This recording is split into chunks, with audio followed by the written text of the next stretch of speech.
একবার এক গাধা বনের ধারে চড়ছিল। এমন সময় সে দেখতে পেল একটা নেকড়ে চুপি চুপি তার দিকে এগিয়ে আসছে। নেকড়ের মতলব বুঝতে পেরে গাধা খোঁড়ার ভান ধরে হাঁটতে লাগলো। কাছে এসে নেকড়ে গাধাকে জিজ্ঞাসা করলো, হ্যাঁ ভাই, তোমার পায়ে চোট পেলে কি করে? গাধা বলল, বন্ধু, আমার দুর্ভাগ্যের কথা আর বলো না। বুনো কাটা ফুটে খোঁড়া হয়েছি। পায়ে এত যন্ত্রণা হচ্ছে যে ভালো করে চলতে পারছি না। তুমি ভাই দেখে শুনে আমাকে খেও।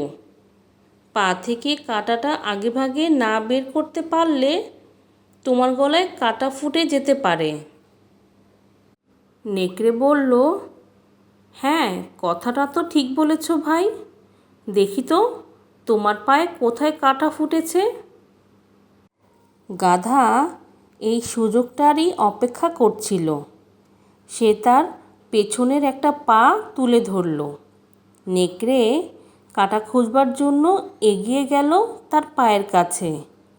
সঙ্গে সঙ্গে দমাস করে তার মুখে পড়ল গাধার একটা লাথি।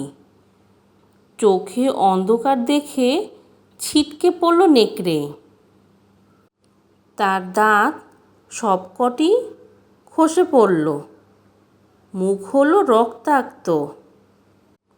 কোনো রকমে কাতরে মাত্রে উঠে দাঁড়িয়ে নেকড়ে গাধাকে বলল, ভাই, আজ আমার উচিত শিক্ষাই হলো।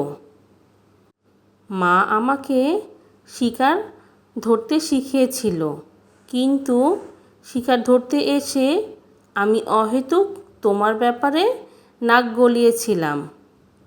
গল্পের নীতিকথা, অকাজে মাথা গলালে দুর্ভোগ বাড়ে।